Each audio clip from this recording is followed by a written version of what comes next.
Listen, if you look at the way AI is shaping geopolitics, what can a country which has a very large model, let's say, without taking any names, can it switch off that model? Fair, switch it off. What will happen to a country like India? We have our own bouquet of models which can be used for 95% of the work that we require to do. So, does creating a large model give you a geopolitical power? I don't think so. All the three, actually on AI talent, it is number 2. So I don't think your classification in the second bouquet is right. It's actually in the first.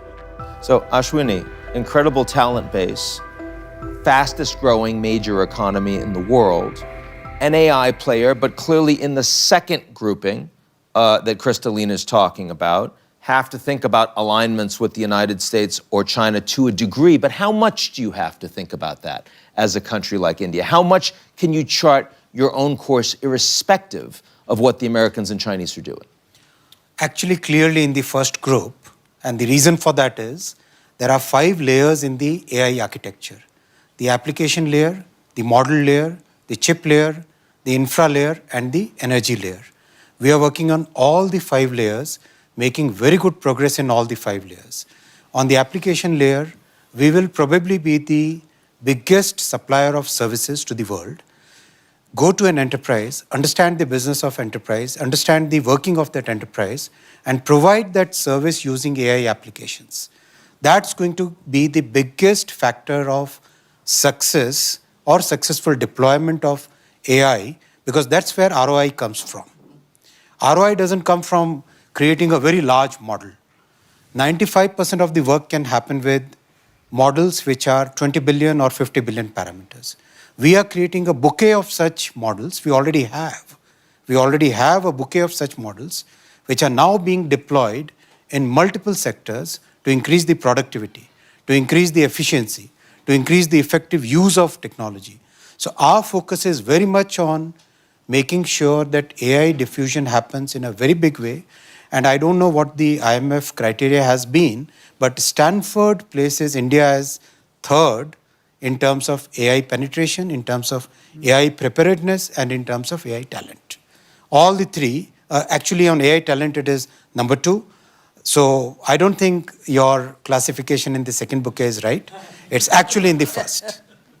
So talk about in India, in an environment where the AI shifts in geopolitics are happening so quickly. Again, this was a conversation that didn't even exist at the World Economic Forum 5 years ago. And you now have radically different capabilities in different countries around the world. India has become a geopolitical player in its own right in the last 10 years. Didn't even want to play geopolitics before Modi came in. How does AI play into that capacity around the world, into what India wants to be on the global stage? Listen, if you look at the way AI is shaping geopolitics, what can a country which has a very large model, let's say, without taking any names, can it switch off that model? Fair, switch it off. What will happen to a country like India? We have our own bouquet of models which can be used for 95% of the work that we require to do. So, does creating a large model give you a geopolitical power? I don't think so. It might actually be causing certain conditions where the people who are creating those large models might go bust in the coming years. You never know. They might go bankrupt in the coming years. The situation is, we have to understand the economics of this new, I call it 5th industrial revolution. We must see the economics of the 5th industrial revolution. The economics of this 5th industrial revolution is going to come from ROI. ROI is going to come from deploying the lowest cost solution to get the highest possible return. If you have a 50 billion parameter model, you can deploy it using 1 GPU. And if you have a 30 billion parameter model, which is absolutely good for 80% of your work, you don't even require a GPU. Where is the geopolitical thing in that? You have a large number of CPUs working in the entire world, and people are coming with custom silicon from amazing number of companies and countries where you wouldn't require to be dependent on any particular country. So that the so-called geopolitical edge that you are probably hinting at is not there.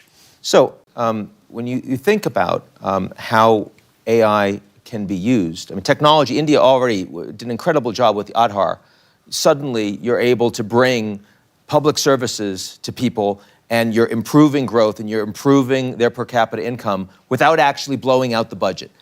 What can AI do? How are you deploying AI to further that message? How fast are we going to see it? Where are we going to see it? Absolutely. Every sphere of life and economy, we are focusing on diffusion of AI. And in a very systematic way. So, okay, what is the biggest constraint? The biggest constraint is availability of GPUs. How do you solve that constraint? To solve that constraint, we decided to have a public-private partnership in which we empaneled 38,000 GPUs, which are a common compute facility available to the entire population. Unlike in many rich countries where the big tech basically controls the access to GPU, we decided to create a public-private partnership in which the common compute facility is enabled by the government and subsidized by the government so that entire population, all the students, researchers, startups, they all get access to it. And the cost is practically 1/3 of the cost in most other countries. That is first. Second, having a set of free, a bouquet of models which basically meet most of your needs. Third, making sure that people understand this technology, learn this new technology. Already we are going through a program for 10 million people to be trained on AI skills. Four, making sure that the IT industry, which is a very significant industry in our country, pivots in a very systematic way towards providing services to Indian companies as well as to the global companies using AI as a very effective enabler of efficiency, enabler, a multiplier of productivity in any operation that they do. So that's a very systematic way we are moving.